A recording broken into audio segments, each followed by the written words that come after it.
Good morning, everybody, and welcome again to our online workshops. I see again there's some new people and then also a lot of familiar names that has been joining us over the last few months. And as you all know, I really love these workshops and I really love speaking to you about gardening, and I also love getting your feedback as per email, etc. For the people that are new on our Zoom workshops, please note that we mute all microphones in order to avoid disturbance in between. All these PowerPoints are also available on our website if you want to look at them later on, or you can also just send me an email and I will gladly answer your emails. As most of you know, I'm quite good at answering emails and helping you where I possibly can. I also would just like to note that due to our workshop last week, which was on organic gardening, the response was really great.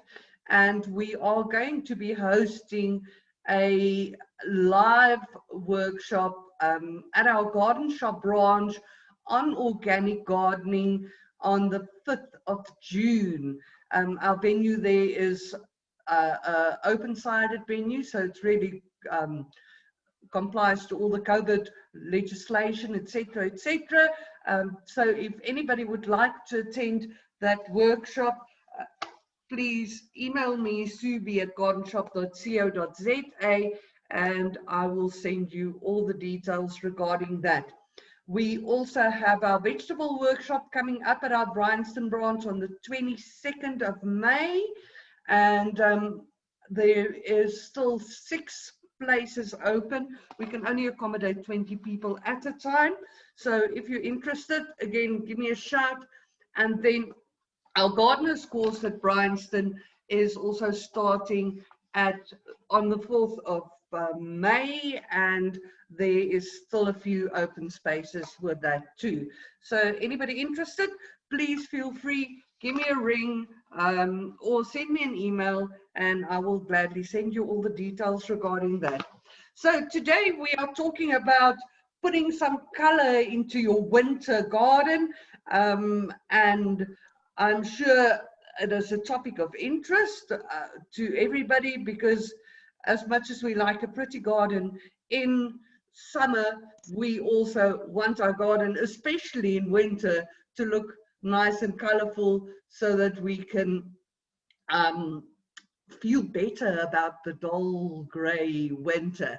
So again, Kay has made a very beautiful PowerPoint presentation for us, which I'm going to share with you right now. If I could just get the button, there we go. And that should be on your screen now. Right. Let's see. Aha. And let me just minimize this bit here. Then everybody can see whatever's written and all the beautiful flowers that we are going to share with you today. So welcome again to everybody new and all our regulars. And it's great to have you here. And we're talking about winter color today. And it will mostly involve bedding plants and how you can really utilize that color in your garden. Now, April is the time where you should prepare for your winter color. If you don't do it this month or early May, then it might be too late, because a lot of the winter plants actually don't like too much heat. And you'll see things like violas and pansies and stuff like that will actually quickly go off from flowering once they sort of encounter the warmer climate in mid-spring. So the sooner you can get those things in, the better, because the earlier you'll have your color and you will have some lasting color in the winter. So when you're planting your winter color in your garden, which would mostly be seedlings or annuals, as we also call it. It's important to layer your garden, layer the color, put the taller things at the back and the bigger things towards the back and the smaller things towards the front. That way you can really display all the color. And as you can see in that picture there,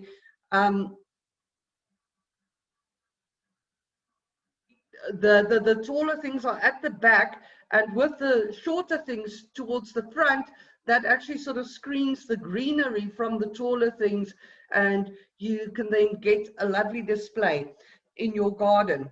That is not only important for planting in the open ground, but if you're planting in containers, in pots, again, plant taller things towards the middle and things that would cascade, lower things towards the sides of the pot. Now, another thing that you can do is to put your annual color in pots, because if you put your annual color in pots, you don't have to spend lots and lots of money to actually get that color into your garden, and you can really then also make very attractive focal points in your garden for winter that will then draw the attention to them without the dull things behind it sort of encroaching on your garden. Do remember that the contrast between winter and summer is also quite important. And I, for instance, love to have those beautiful white stems of the betulas and the silver birches, and also the fine twigs of the celtas, to actually see that in my garden. And I actually like that sort of change and dynamic in my garden, which makes it sort of interesting, and it doesn't look all the same all the time. Now, another important thing to remember when you do plant your annuals, again, to get the optimum color, to really get the best out of your money spent, plant the right things in the right place. If you've got a shady garden, go for the types of plants that can tolerate shade. It is no use planting sun plants in the shade, because the plants will probably grow, but you're going to get far less flowers. So plant sunny stuff in sunny spots, plant shady things in shady spots, and then you do get some types of plants like foxgloves and violas, for instance, that can sort of grow both in sun and shade, sort of in a medium sort of sense of the word. Then remember, when you are planting your seedlings, your annuals, those things are small things, and they've got small little roots, and they're also going to grow very fast. They've only got one season in which they should really grow to adulthood and flower. So the better you prepare your soil, the better for your plants, and the more color you're going to get out of it. So before planting your annuals, make sure you prepare your soil well. Put lots and lots of compost in it. You really can't ever put too much compost in it. If you're planting in open beds and you opening up bigger areas, then also add some 315, a handful per square meter, that's 60 grams per square meter, on your soil before you plant your little annuals.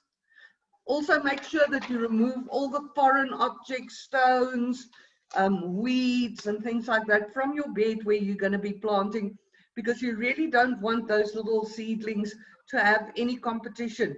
You want to give them the best possible chance to actually flower and look beautiful in your garden. Remember not to plant in the middle of the day. When you are planting annuals, make sure that you plant them earlier in the morning or later in the afternoon, or when it's clouded, because again, remember those plants are really small, their roots aren't developed into the surrounding soil yet, and if you plant them in the middle of the day, they might well start dehydrating from shock. Another good tip for planting your annuals is to actually water the trays before you plant your annuals, before you remove the annuals from the containers. That will prevent air vacuums forming around the roots, and you will be able to then allow the plants to actually take up water immediately, making sure that they are wet even before you lift them from the containers. Also, when you remove the plants, avoid pulling them from the top, because you might break off the stems. Remember, again, they've got thin little necks, those small little plants. Rather use a pencil or something like that and push them out from the bottom, or push the tray from the bottom. All the seedling trays are designed to do that with. A lot of them actually have a little hole at the bottom too, where you can just push a pencil through, and that would help you to remove your seedlings quite easily. Which also brings me to the point that if you are selecting your seedlings at the nursery, sort of select not plants that's leggy, get plants that's rather maybe a little bit smaller, but they are strong plants and they will then grow into your garden. Once you've removed your seedlings from your tray, then you make a little hole in the ground, which you've prepared with your compost and your fertilizer, and you then secure those seedlings in the ground, and make sure that you tighten the soil nicely around the roots so that the soil doesn't wash away once you start watering them. And then more water, and for that you need to use like quite a fine sort of a sprinkler or watering can, or hose nozzle. Remember, again, it's small little baby plants, and you can't like bombard them with like a strong nozzle of water, or it will just wash them out of the soil. You really need to give them time to actually develop their roots into the soil and to get settled. Also very important, as I've said, remember your seedlings have only got one season in which they really must grow, from newly borns to grannyhood. So you need to give them as much food as possible. Most of your seedlings are going to need quite a lot of nutrients, and the more nutrients you give to them, the better. And mulching your garden with compost is great. We've spoken about the benefits of that several times, but just to recap, the mulch layer reduces moisture loss, it provides food for your plants, and it also prevents weeds and other things from growing in those areas where you've just planted. And apart from that, it makes your garden beds look neat and tidy as well. Also, on the point of feeding, remember, as I've just said, we need a lot of food for our annuals because they've got to grow very fast, and they're actually designed to actually take up food very quickly so that they can quickly utilize that and get into flower. Now, foliar feed is one way of feeding your plants, and if you don't have that many plants, you can just use a normal spray can, spray the foliar feed like nitrosol or multi-feed flour onto the leaves of the plants, because those nutrients will then be absorbed through the leaves as well, and quite quickly at that too, so that the plant can utilize it for growing. Once your annuals start flowering. Also remember, deadhead them, take away all the old flowers. The more you cut out old flowers, the more new flowers your plant will make, and you will have a prolonged flowering season for your plants. So what can I plant in winter? Let's start off with the sunny lot. And I think top of our list is always the Macaqueline Daisies. Quite easy to grow. They really add a bright spark of color to your garden. You also get the Macaqueline Daisies that's, you get seed packets that's got only white in, if you so want to. And then you naturally get the oranges and the yellows as well. Always a great addition to the garden. And the best way to plant your Macaqueline Daisies is by sowing them. And the sooner you can get those seeds in, the quicker, and they will give you lovely displays. Remember, the Macaqueline Daisies need a lot of sun to actually grow well. So make sure that you plant them in a sunny position. Apart from that, they don't really need much attention, and they will just give you lots of color by the end of winter. Then one of my big favorites is sweet peas. Not only has it got a lovely flower, it makes a lovely cut flower as well, but it also is very scented. Again, sweet peas, best way to plant them is by seeds. And I recommend that you soak the seeds overnight in lukewarm water. That will help them to germinate quickly.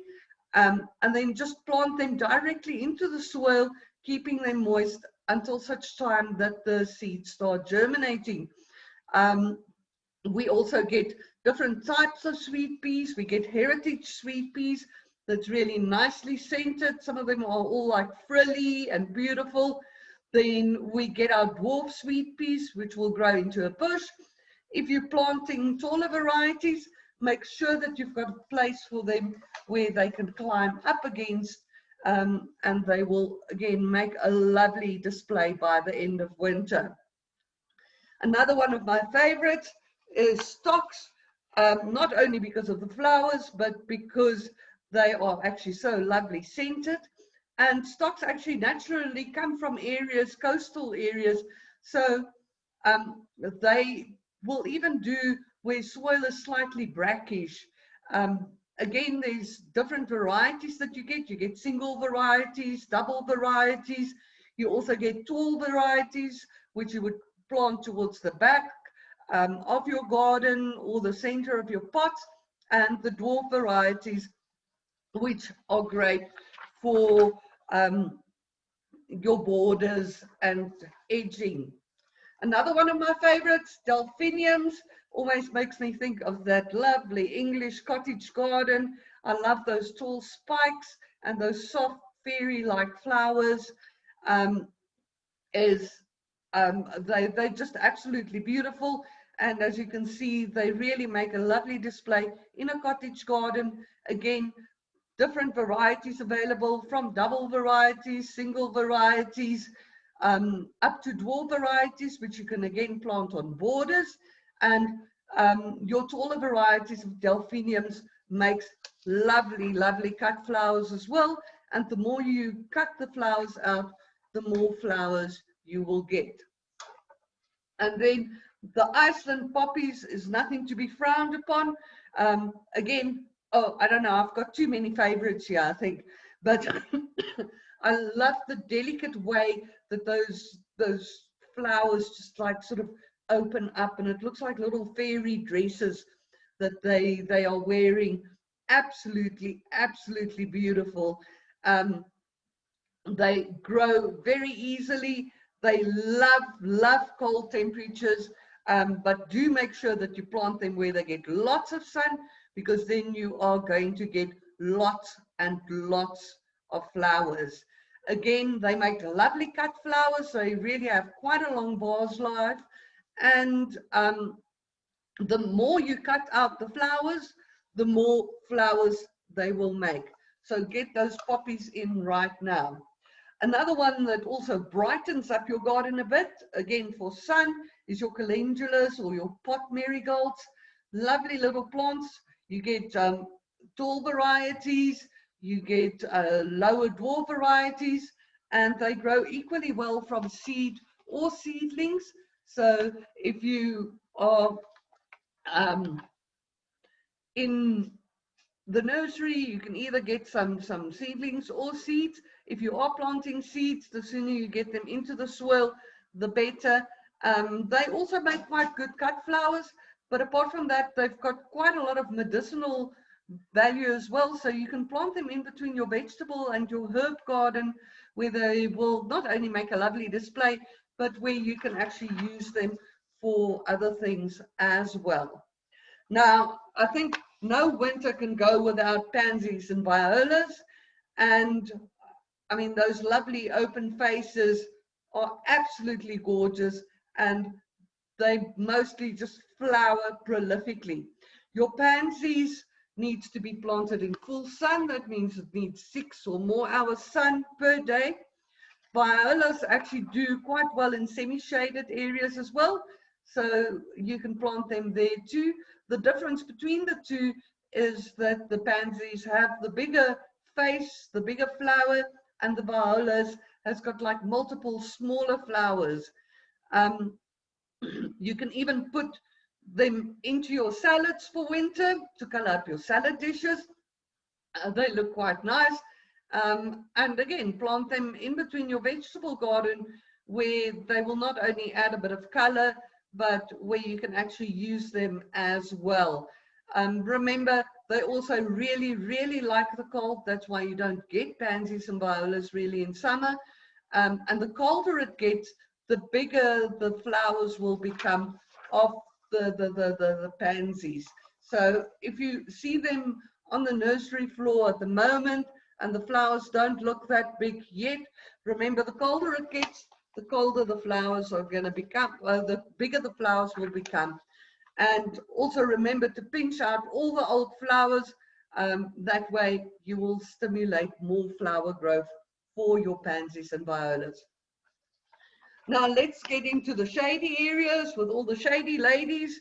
And primroses really adds a dash of border color to your garden. They look great in pots.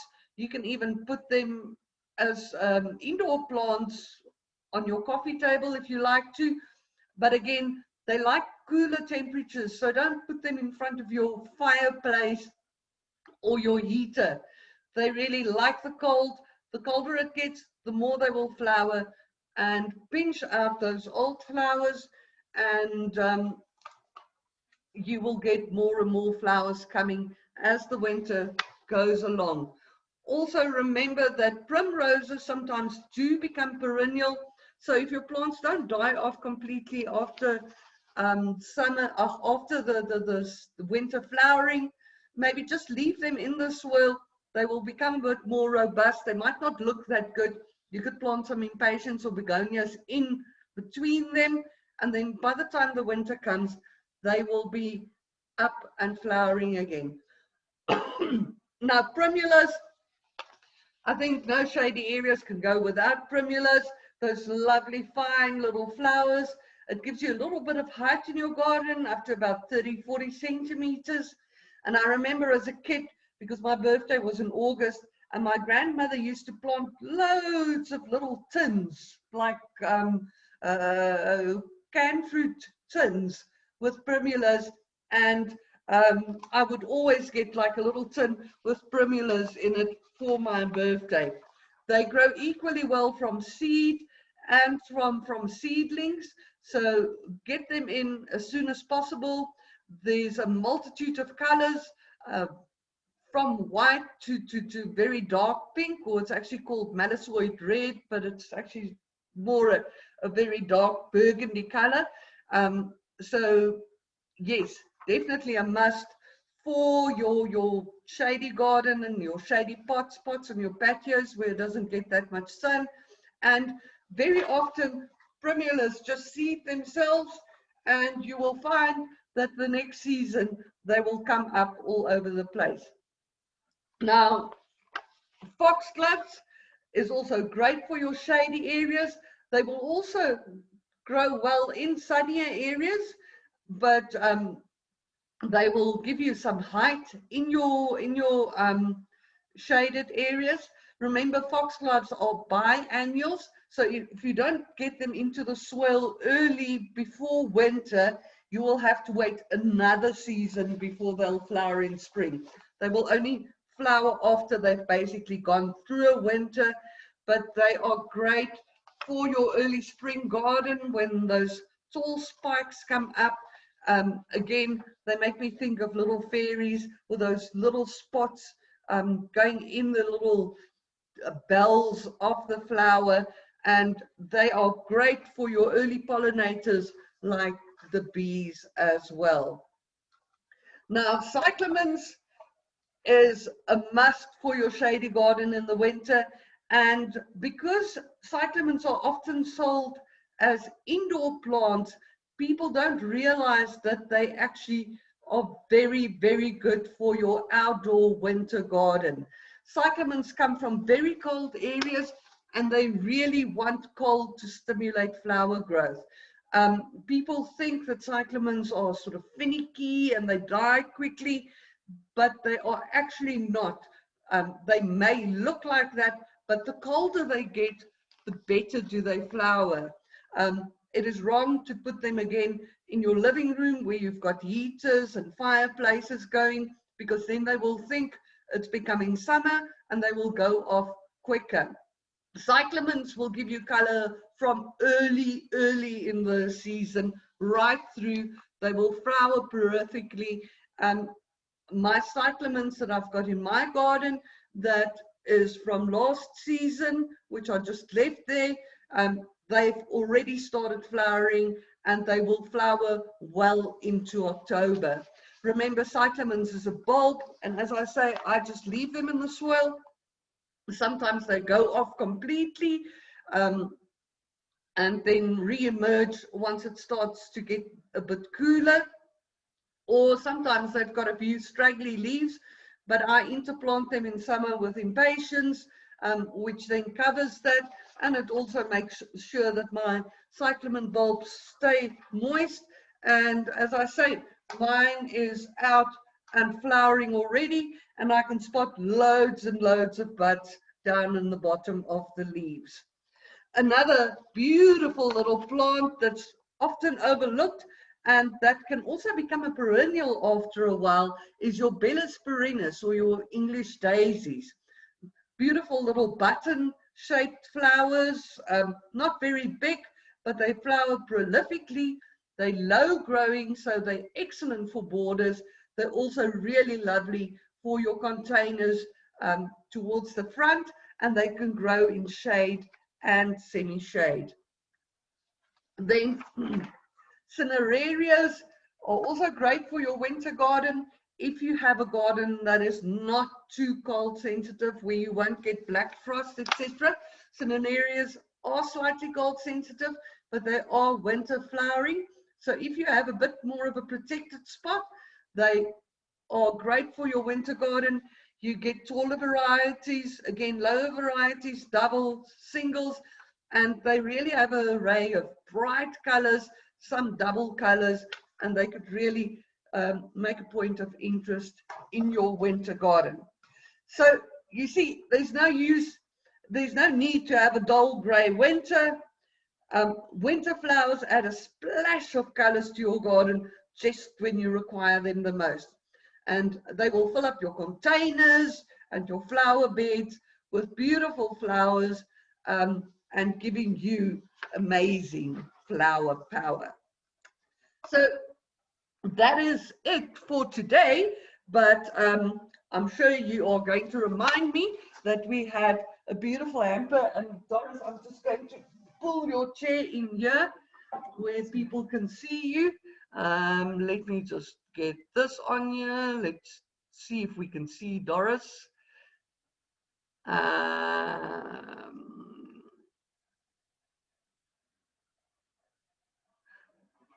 Doris, I think you need to move in a little bit more still. Maybe a bit to the back there. Rightio, there's Doris.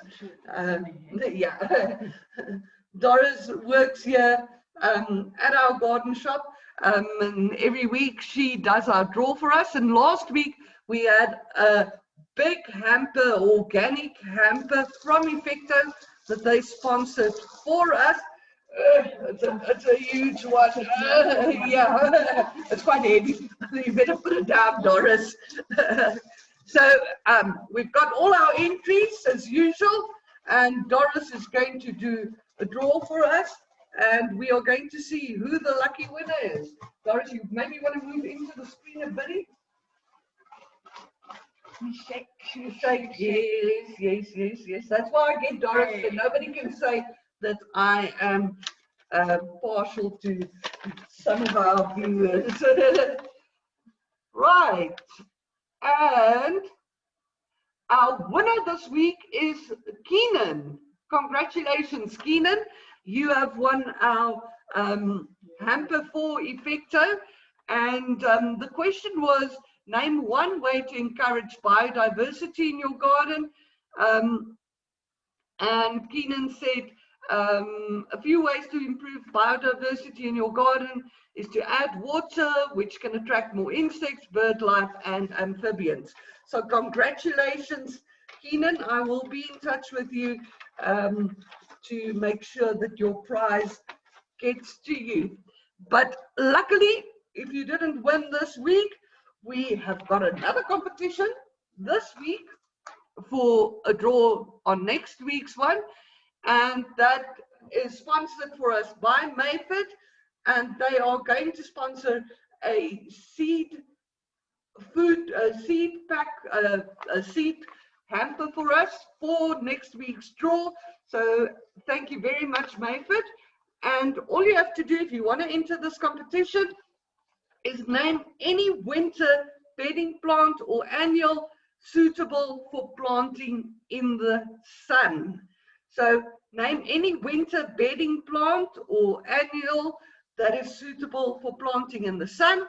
And you can answer those questions by sending me an email at subi@gardenshop.co.za, and your name will go into the draw for next week. So I'm going to just repeat that question. Name any winter bedding plant suitable for planting in the sun. And if you enter our competition, you can then win a seed hamper from Mayford for this competition. Right, so that is it from me for today. Let me just minimize this screen here so that you can see what's going on. So our final word for today, and you can see that gentleman there, he got quite tired of replanting annuals every season, so he instead planted some really frost hardy plants in the hanging baskets for his wife, and they are plastic. I'm sure the plastic plants would be frost hardy, won't they, Doris? Exactly, they are. But I don't know. I think I'd rather have the live ones in my garden. Not so. So if you've got any questions, remember, you can send me an email, subi@gardenshop.co.za. I know we've got some of our listeners that join with our Zoom meetings. They are far away, and I will always gladly answer your questions if I can. Otherwise, I'll find out and still answer your question or refer you into the right direction.